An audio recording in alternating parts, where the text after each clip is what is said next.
Yo, what is up, gang? Today we're going to be diving into the most common scams you'll find in Thailand when you're out here. Anything from the airport to the tuk-tuk you may get when you're out and about, even when you're out shopping. Because trust me, if you don't catch this when they happen, you're going to be costing yourself a lot of money. But before we get into it, if you plan to move to Thailand and need bread when you get out here, you should sign up for my one-on-one coding mentorship course. I will teach you how to code from scratch. I have about 15 years of experience coding in various different languages such as C++, C#, Python, Ruby, Go, just to name a few. And I work from anywhere from a software engineer, a junior software engineer, to a senior level software engineer. So I can help you get money when you get out here and not be broken when you come out to Thailand. But anyways, with that being said, let's get into our first scam. The first scam we're going to get into is one you're going to see all the time if you're at Bangalore Road or go to Pattaya, go to Soy 6 areas.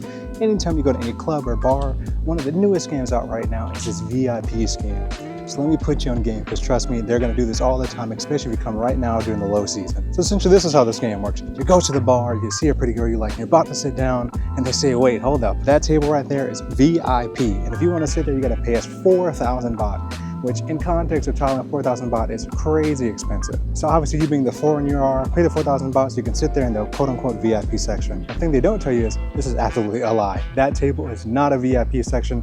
In any bar, there's no VIP sections. You can just sit down wherever you want anytime and talk to whoever you want anytime. They're just trying to scam you for money. So if you ever get asked about paying for VIP sections, simply just refuse. So you go to another bar, they'll end up cutting the act and say, yo, just come back in, we got you. Can I see something, baby?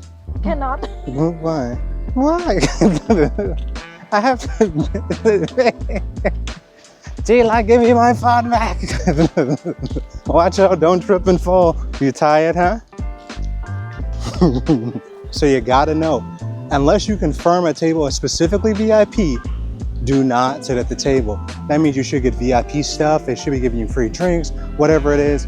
Make sure that's a part of the deal. If all they do is say the table's VIP, don't pay them the money. The only reason they're doing it is to give you that psychological pressure and make sure they get that sell on you. Because trust me, all they're trying to do is just scam you. But anyways, let's go on to scam number dos. I've had this one actually personally happen to me at the Phuket airport. I can't even count how many times. Basically how the scam works is you'll be approached by a group of 3 men, and usually one of them is holding like a passport, and he usually looks foreign, so look, he'll be like Arabic or something like that. And they'll end up telling you some sob story. Oh, I left my passport on the plane. Oh, I left my return ticket back to, you know, Vietnam on the plane, something like this. And they'll say, you know what, man, if you can just help us out with a simple like 500 bahts, you know, I can get a new plane ticket and be off, you know, out of your hair, back my way to Vietnam or wherever. Like I said, you'd be surprised how often this happens, especially if you're a foreigner. Then if you refuse to give them the ticket, what they'll do is they'll try to peer pressure you into doing it. Ah, man, you know, be a good person, help somebody out, you know, man, be a good Samaritan. And we'll pay you back, we'll pay you back or something like this, wire you the money. But one of the worst case scenarios is they'll even say, you know what, man, if you don't have the cash on you, just walk with us to the ATM and you can take it out in front of us and give us the money. And if they do this, please do not do it, because what they're trying to do is they're trying to rob you. And trust me, it's really unsafe. People always think Thailand is super safe, and it definitely is, but that does not mean crime does still not happen. So the important thing to know here is remember, random tourists do not ask other random tourists for money. If something happens where you lose your passport or your plane ticket, you can call the airline and get a refund, or you can call the embassy and get a new passport. There's no need to ask random travelers. If they start asking you stuff like that, they're trying to scam you. And trust me, the last thing you want to do is be in Thailand stuck with no passport and no money. But now let's talk about the next scam, because this one is a sneaky one. So this next one happens always specifically during the slow seasons, especially you go to Pattaya, even Bangkok, even Phuket. But I would say it's most common in Pattaya and Phuket, where tourism money is much more a big part of the economy.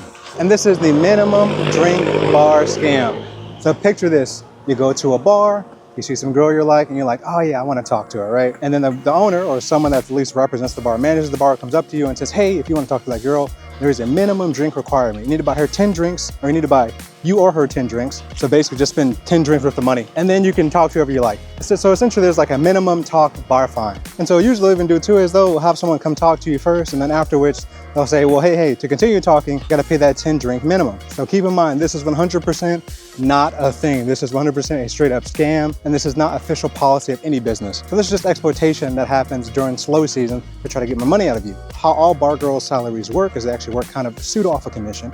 They have to do a monthly minimum, which is usually 250 drinks, or they lose pay. So they basically kind of take money off their pay, and if they go over, they get more pay. So you'll generally say they're always pressuring people that come to the bar to heavily buy drinks to meet that monthly minimum earlier, so they gotta do less work. So if you go somewhere and they say there's a minimum, just refuse and say, you know, it is what it is, and go walk to another bar. There's thousands of bars in all these areas. You won't have any problem finding a normal bar that doesn't have that quote unquote policy up. So this next one, if you are in Phuket, will happen all the time, which is the taxi scam and dealing with the taxi mafia. The taxi mafia in Phuket and in Thailand in general is terrible. So there's so many ways they try to scam you. So one way is that they'll try to upcharge you on the price. So say you book with a service like InDrive, Bolt, or Grab, and the price to go to your location is 200 baht. They'll try to tell you, they'll pick you up, get you in the car, and then say, oh, traffic is so bad right now. Give me 500 baht and I'll take you. I've seen that happen all the time, especially from where I used to live, which is in the Rawai region. When I go from Rawai to the airport, they would always be trying to upscale me and get me to pay upwards to 1,000 baht for a ride that should just be 200 baht. The next thing they'll try to do is, next common one, they'll try to get you to pay cash. If anyone ever wants you to pay cash for an electronic service in Thailand, do not do it. Because usually what they'll do is they cancel the transaction. You're not going to charge by the service that you booked the ride with. And then if you give cash, they have no incentive to actually take you to your location. I would not recommend paying cash for any sort of drive-based service. Let Bolt or Grab or whoever handle the payment portion, and that way it forces the driver to actually take you to your location. The next one, I've seen this happen a lot too, is if the driver simply just want to travel that far. So they'll travel a certain distance, get to a certain point and be like, damn, this is too far. He'll stop the car, pull over and say, yo, unless you pay me 3 times the amount of this trip, I'm not continuing it. You can get out the car. That happened to me too. Same thing. In those cases, say, whatever, get out the car, I'm not paying you, and just call another Grab. I've done that so many times. And the last one that comes to driver ones, this is one that's really sneaky, especially if you're new to Thailand, is police barriers. So in Thailand, there is no such thing as any police barriers. There's not like you have to stop and get checked to go. They do have places where police set up, but generally they're looking for when like a tourist is not wearing a helmet or doesn't have a motorbike license and is driving a motorbike. In that case, they're gonna fine you. But if you're catching a Grab and someone mentions, oh, hey, there's a police barrier up ahead, I can't go any further, I'm gonna need some money to go further past it. Then simply just say, okay, cool, get off and go and call somebody else. I've had that happen to me the first week I was in Thailand. That happened to me. Someone trying to get me paid upwards like 1,000 baht, saying, oh, there was police barriers. And I was like, there's no such thing as a police barrier, bro. Now this next one, if you're a tourist and coming for the first time, it's gonna catch you off guard. You may not really think about this because this doesn't happen in the United States. But the scam is, I would not pay for things, I would not pay for things in person if possible. So by that I mean, say you want to take the ferry from Phuket to Ao Nang or something, right? If you go in person, they may say, oh, the ticket is 1,200 baht one way. So that means you got to pay 2,400 baht both ways and around. Whether you had bought it online via certain applications like Agoda, for example, you'll get the actual price that people pay. And then you can actually find out what the price is that you should be paying. When you go the next time, they say, hey, it's 1,200 baht. You can be like, hey, I checked on Agoda and it's only 500 baht. Why are you charging me so much? Things like this. So generally, anytime there's any sort of in-person payment that you can avoid, I would heavily recommend avoiding it until you check the online price first based on how Thai people buy stuff, which generally time is going to be like things like Agoda, Shopee, stuff like that. So for example, if you go to a shop and you want a USB cable, at the shop it may be 600 baht versus I had you one on shopping it's 300 baht. So that way you know, hey, if I go there and buy it, if they say 600, they're overcharging me. Try to talk them down if you can. Sometimes they won't budge, it kind of is what it is, but most of the time, if they know that you know the scam, you call them out on it, they'll just be like, fine, pay the normal price. Sorry to interrupt the video, but if you haven't already, you should go ahead and make sure to hit that like and subscribe button. Hit it, trust me, it's not gonna do anything but help a boy out. But anyways, let's get back to your video. Wah!